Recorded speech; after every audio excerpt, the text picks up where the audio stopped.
Hey, coaches. Today we are going to be looking at mindset, development, and emotional intelligence again, specifically looking at some patterns that you may see around these topics within a corporate sponsored setting. Of course, all of coaching will be involved in mindsets and emotional intelligence.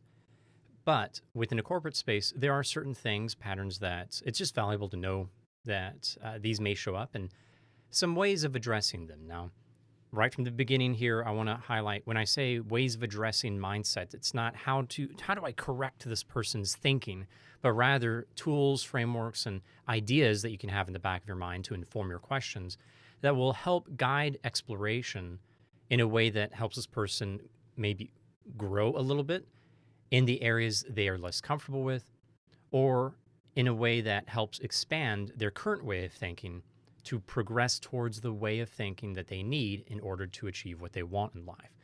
So, as we look at addressing mindsets, we really want to make sure we are couching that in the client's agenda. If they want to be pursuing a promotion, if they want to grow as a leader at a higher level in the organization, or if they're getting feedback that they're just a little bit too much a hands-on leader or something like that, these are ways to support them without directing them. So first mindset that we are going to unpack is around low readiness. We have a whole nother video with this session associated with low readiness.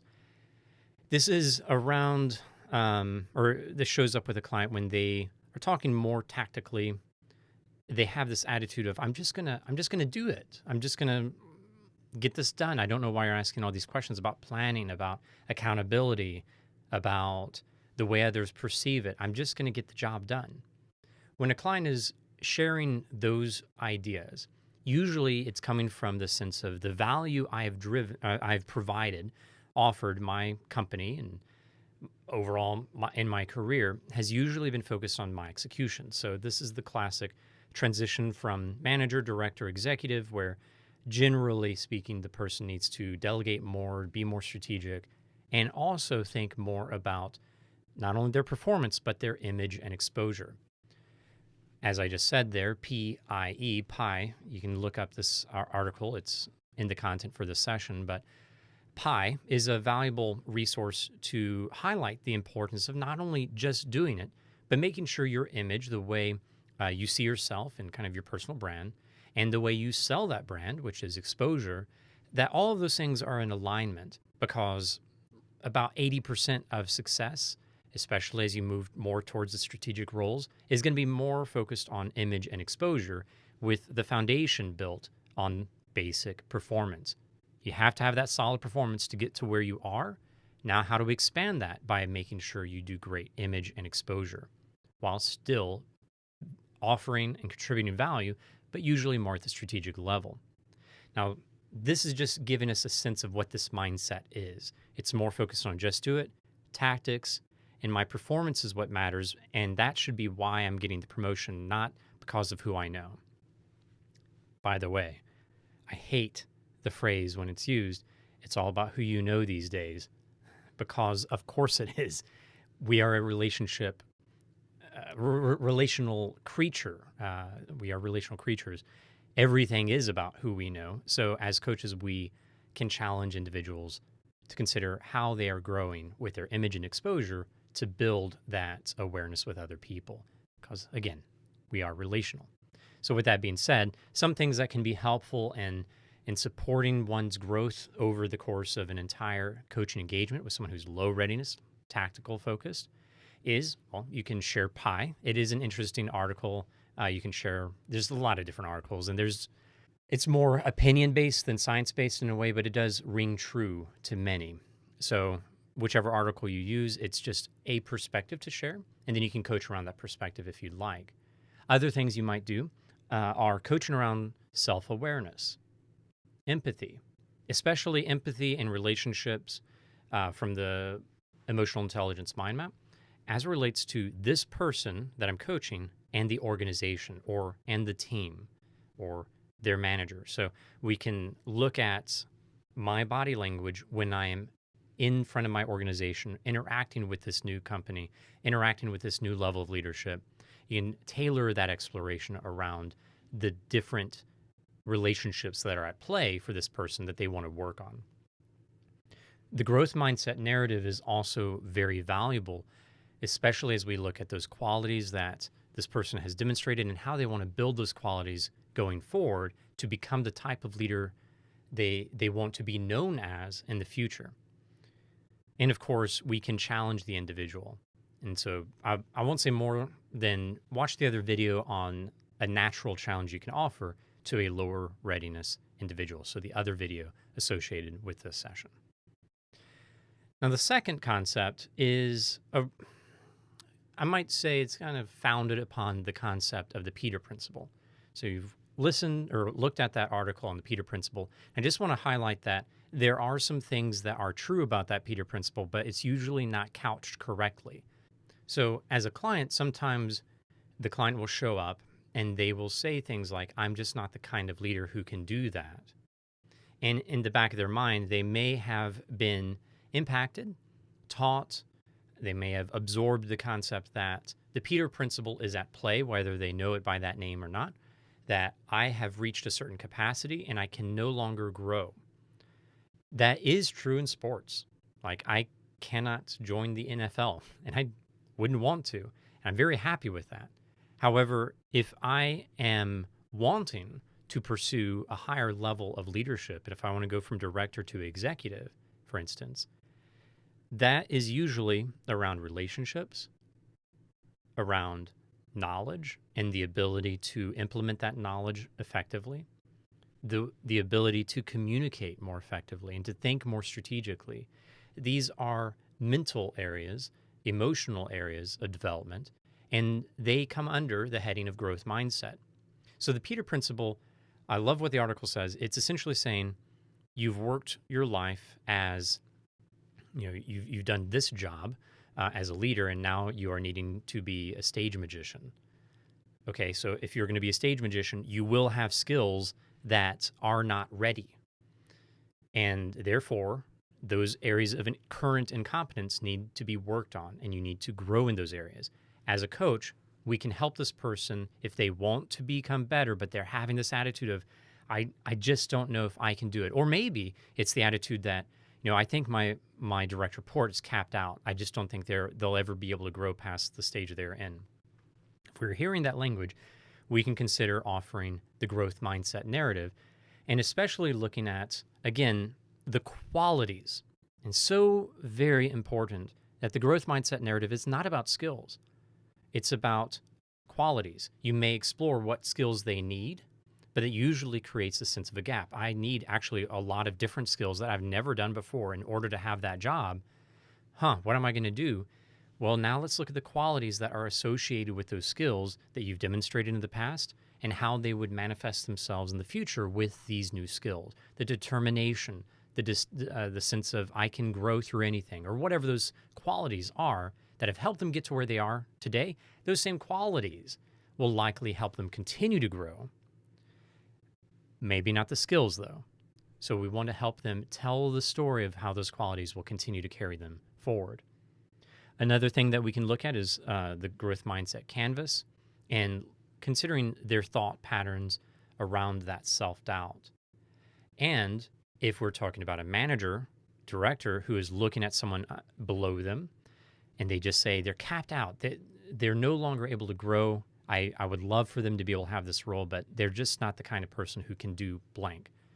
And consider the growth mindset canvas and the impact those behaviors, those fixed thoughts, have on their behaviors, and how the growth mindset thoughts may change the way this manager or director or executive interacts with that direct report.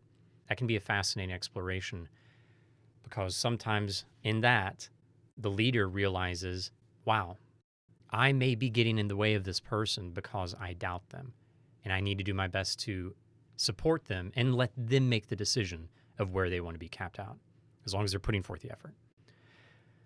Another option would be considering one's motivation and looking especially at those distinctions between now and in the next 3 to 5 years, and for oneself, if they do this or if they don't do this. It helps them just have a sense of what is at stake and what they really want.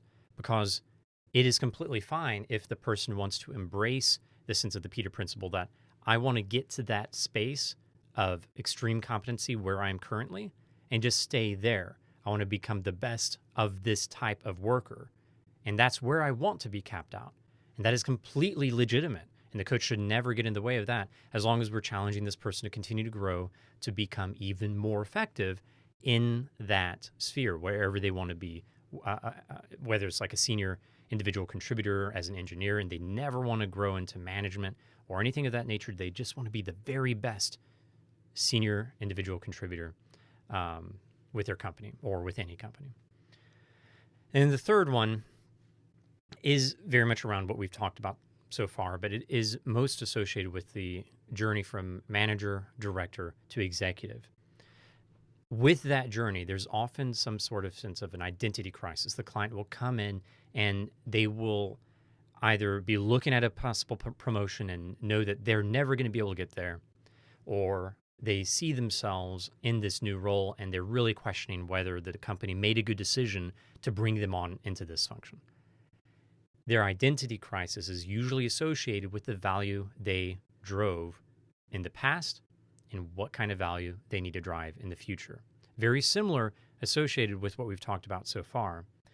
And this can come, again, pre-promotion or post-promotion, but it's really an identity crisis. They feel like suddenly they are seeing themselves for who they really are, and they just don't think they could ever be the kind of leader who does that because they just don't know if they could ever be confident to do those kinds of things. Oftentimes, in my experience, this lack of confidence is going to be shared by anyone on that journey, or the vast majority of people on that journey. Because, again, it's looking at that Peter principle that when you step into that new role, or you need to be preparing to step into the new role, you are creating areas of incompetence that are going to be, or not creating, you're bringing areas of incompetence that are going to be scrutinized, which you need to develop quickly. So in this kind of scenario, you can, again, look at the growth mindset narrative, but as you do so, ask questions beyond bringing those qualities to today, and consider asking questions that look at how these qualities will help this person grow from today to the next 2, 3, 4, 5 years. So you're helping them write the kind of theoretical journey narrative of these qualities beyond today as they consider the type of leader they would like to become. The purpose of that is to highlight what is going to be the most important areas to develop, so they can highlight those and work with their leader on developing those, now looking for the best opportunities, partnering with their manager to create those opportunities and to get feedback around them. How can they leverage their qualities to stretch themselves with new skills to grow into the type of leader they want to become in the next 5 years? Also, we can help this individual consider empathy and the way they show up as it relates to these new environments. How are they showing up as a director? And how do they want to show up now that they are no longer a manager? How are things going between them and their team? How is the team interacting with them who were former peers and now your client is the manager? You can coach around both the empathy and relationship as it relates to that former peer team and create some awareness of what really matters and what's at stake, what's changed, and how to manage themselves with their body language in order to make the most of the changed relationships. Anytime we have this kind of scenario, self-awareness, self-regulation, these are going to be natural areas of exploration as well. We're helping them understand their thoughts, understand their doubts, and decide what they want to do in those moments where they are doubting themselves. Because, and this is just my own personal advice, seeing patterns from various people I've worked with, those doubts are not unique. Executives have those kinds of doubts of themselves all the time. They become more comfortable with managing and doing self-regulation in the face of those doubts. And we can help our clients become aware of those patterns and make decisions on how they want to show up in the face of that doubt. So these are Very interrelated mindsets, but they are very common. The way a client will show up in a corporate sponsored setting, doubting themselves, uncertain about why they're needing to change or how they're needing to show up with a promotion, how they're supposed to drive value when they've been so focused on execution and so on. As you work with your clients, keep studying that emotional intelligence mind map. Continue to think about where you can shine the flashlight and be very flexible following the client's lead throughout the process, helping them have a deeper sense of who they are now and who they want to become. Thank you so much for coaching and for continuing to grow as coaches.